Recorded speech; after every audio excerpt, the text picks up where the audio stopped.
బంగ్లాదేశ్ లో జరుగుతున్నటువంటి హిందువుల మీద ఆకృత్యాలకు వ్యతిరేకంగా నిరసన తెలపడం జరుగుతుంది. ఇది రాజకీయ పార్టీలకు అతీతంగా మరియు సంఘాలకు అతీతంగా కొంతమంది వరంగల్లో ఉన్నటువంటి విద్యార్థులు, యువకులు మరియు పెద్దలు అందరూ కలిసి మనం ప్రొటెస్ట్ చేయాలి. మన హిందువులను మనం కాపాడుకోవాలి. మనం కాకపోతే ఇంకెవరు ముందుకొస్తారు? మొదటి అడుగు నాతోడే అని చెప్పేసి ఇక్కడికి వచ్చినటువంటి అందరి పెద్దలకి కృతజ్ఞతలు. మరి ఈ రోజు చూసుకుంటే మన చుట్టుపక్కల ఉన్నటువంటి దేశాలు, మొన్న పాకిస్తాన్ లో ఉన్నటువంటి బెలూచిస్తాన్ లో అయింది. బెలూచిస్తాన్ అయితే అది పాకిస్తాన్లే, మన శత్రు దేశం, వాళ్ళు కొట్టుకుంటారు, మనకెందుకు అనుకున్నాం. ఆ తర్వాత శ్రీలంకలో వాళ్ళది ఆర్థిక మాంద్యం పేరిట కొన్ని దాడులు జరిగినాయి. ఆ తర్వాత ఆఫ్ఘనిస్తాన్ లో, ఇలా మన చుట్టుపక్కల ఉన్నటువంటి అన్ని దేశాల్లో హిందువుల మీద దాడులు జరుగుతుంటే ఒక్కడైతే అయిపోతుంది. ఒకటి కాకుండా ఒకదాని తర్వాత ఒకటి అన్ని వస్తున్నాయి. చిన్న చిన్న దేశాలలో తక్కువ మంది ఉన్న హిందువుల ఉన్న దగ్గర దాడులు మొదలైనాయి. ఇది రేపు ఎక్కడికి పోతుంది?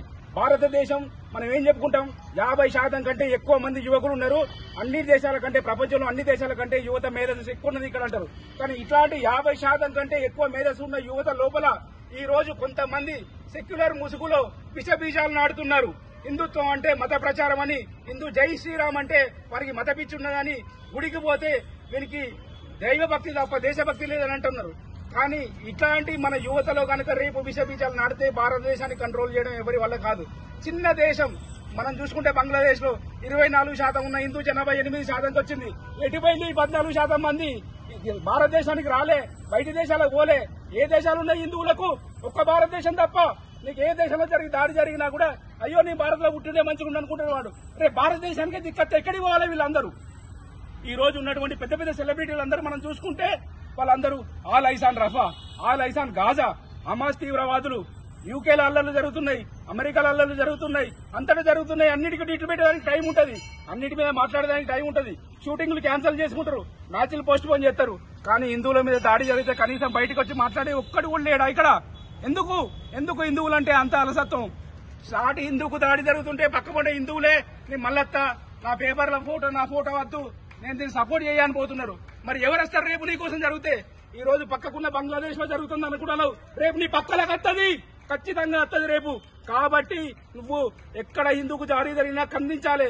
కనీసం ఒక 5 నిమిషాలు కూడా కేటాయించకపోతే నీ హిందుత్వం ఎట్లా పడుతుంది? నీ ధర్మం ఎట్లా ముందుకు పోతుంది? కాబట్టి హిందుత్వాన్ని బతికియాలి, ధర్మాన్ని ముందుకు తీసుకుపోవాలి. ప్రపంచంలో ఎక్కడ హిందువు ఉన్నా కూడా హిందువే. హిందువుల ఐక్యత వర్ధిల్లాలి. ఈ రోజు ప్రపంచంలో చాలా దేశాలు ఈ సెక్యులర్ మూకలు, ఈ జిహాదీలు, వాళ్ళ ఎజెండా ఒక్కటే, హిందువులకు వ్యతిరేకంగా పనిచేయాలి, హిందువులకు వ్యతిరేకంగా పనిచేయాలి. ఎంతో మంది ఎన్ని వేల సంవత్సరాల నుంచి వచ్చినా సరే ఈ భారతదేశాన్ని ఏమీ చేయలేకపోయారు. దానికి కారణం మనకు ఇక్కడ ఉన్న సంస్కృతి. మన వేదాల మీద ఆధారపడి సాగే జీవనం మనది. అందుకే మన సంస్కృతిని ఎవరు నాశనం చేయలేకపోయారు.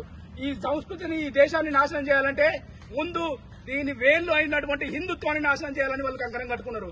కాబట్టి ఖబర్దార్ జిహాదీలారా, ఖబర్దార్ సెక్యులర్ మూకల్లారా, మీరు గనుక హిందుత్వం మీద జోలికి వస్తే మాలాంటి యువకులు రేపు ఈ రోజు ఒక్కతోటి స్టార్ట్ అయింది, రేపు 100,000 సంఖ్యలో వస్తాం. మేము ఖచ్చితంగా ఈ దాడులను తిప్పికొడతాం. అందుకే ఈ బంగ్లాదేశ్ లో ఉన్నట్టు హిందువుల మీద జరుగుతున్నటువంటి దాడులను మేము తీవ్రంగా ఖండిస్తున్నాం. దేశ విభజన సమయంలో 6 నెలల పాటు రోజు 2 లక్షల మందికి అన్నం పెట్టినటువంటి ఇస్కాన్ టెంపుల్ ను కూలగొట్టింది మీరు. ఇస్కాన్ టెంపుల్ కు నిప్పు పెట్టిల్లు. అన్నం పెట్టిన తల్లికి నిప్పు పెడతారా మీరు? ఎక్కడుంది మీ ధర్మం? ఏ గ్రంథం చెప్పింది మీకు అట్లా చేయమని? అన్నం పెట్టిన చెయ్యి నిప్పు పెట్టమని మీరు?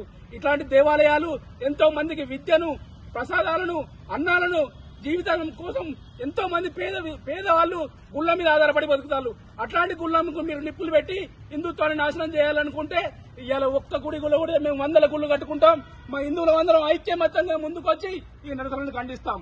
జాగో హిందూ జాగో, జాగో హిందూ జాగో, జాగో హిందూ జాగో, జాగో హిందూ జాగో, హిందువుల ఐక్యత వర్ధిల్లాలి, హిందువుల ఐక్యత వర్ధిల్లాలి.